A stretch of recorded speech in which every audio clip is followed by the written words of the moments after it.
Hello, welcome to God's politics. നമ്മുടെ യുവാക്കളുടെ ഭാവിയെ പറ്റി രോഷാകുലനായി പൊട്ടിത്തെറിക്കുകയാണ് നമ്മുടെ വി.ഡി. സതീശൻ മുഖ്യമന്ത്രി എന്ന് പറയുന്നത്. അദ്ദേഹം പറയുന്നത് ഇങ്ങനെയാണ്: അതാണ് ഈ പിള്ളേർ ഇവിടെ നിൽക്കാത്തത്, ഇവിടെ എന്ത് കിട്ടിയിട്ടാണ്, ഇവിടെ എന്ത് തേങ്ങയാണ് ഉള്ളതെന്ന് വി.ഡി. സതീശൻ പറയുന്നു. എന്ത് ജോലി കിട്ടിയിട്ടാണ് ഇവിടെ നിൽക്കുന്നത്? ഒരു എഞ്ചിനീയറിംഗ് ഗ്രാജുവേറ്റിന് ജോലി കൊടുക്കാൻ പറ്റിയ എത്ര പൊതുമേഖലാ സ്ഥാപനം കേരളത്തിലുണ്ട് ഇവിടെ എന്ന് ചോദിക്കുന്നു. അതുപോലെ തന്നെ ഒരു ഉദാഹരണം എടുക്കുകയാണെങ്കിൽ, ബിടെക് പാസ്സായി വരുന്ന ഒരു കുട്ടിക്ക് അല്ലെങ്കിൽ ഒരു ഇലക്ട്രിക്കൽ എഞ്ചിനീയറിംഗ് പാസ്സായി വരുന്ന ഒരു കുട്ടിക്ക് ജോലി കൊടുക്കാൻ എത്ര സ്ഥാപനമുണ്ട് എന്ന് ചോദിക്കുന്നു നമ്മുടെ വി.ഡി. സതീശൻ മുഖ്യമന്ത്രി എന്ന് പറയുന്നത്. നമ്മുടെ കുട്ടികൾക്ക് എന്ന് പറയുന്നത് ഇവരിങ്ങനെ നടത്തിയാൽ പോരോ, ഇവർക്ക് ഭാവി വേണ്ടേ, നമ്മുടെ കുട്ടികൾക്ക് ജോലി വേണ്ടേ എന്ന് വി.ഡി. സതീശൻ രോഷാകുലനായി ചോദിക്കുന്നു. അതുപോലെ തന്നെ നമ്മുടെ കേരളം എന്ന് പറയുന്നത് 25 വർഷം പുറകിലാണ് എന്ന് അദ്ദേഹം പറയുന്നു.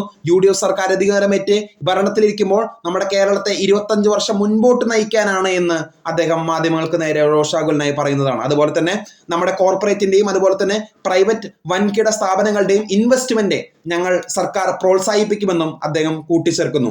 അതുപോലെ തന്നെ യുവാക്കളുടെ ഭാവി സുരക്ഷിതമാക്കാനും അതിനെല്ലാ കാര്യങ്ങളും സർക്കാർ ചെയ്യുന്നുണ്ടെന്നും അദ്ദേഹം മാധ്യമങ്ങൾക്ക് നേരെ സംസാരിക്കുകയാണ്. അപ്പോൾ ഇതാണ് വി.ഡി. സതീശൻ ലേറ്റസ്റ്റ് ആയിട്ട് ജെൻസി പിള്ളേരെ പറ്റി പറഞ്ഞത്. അപ്പോൾ കൂടുതൽ അപ്ഡേറ്റ്സിനെ കാത്തിരിക്കാം. ചാനൽ ഇഷ്ടപ്പെട്ടെങ്കിൽ ഷെയർ ചെയ്ത് സബ്സ്ക്രൈബ് ചെയ്യുക. താങ്ക്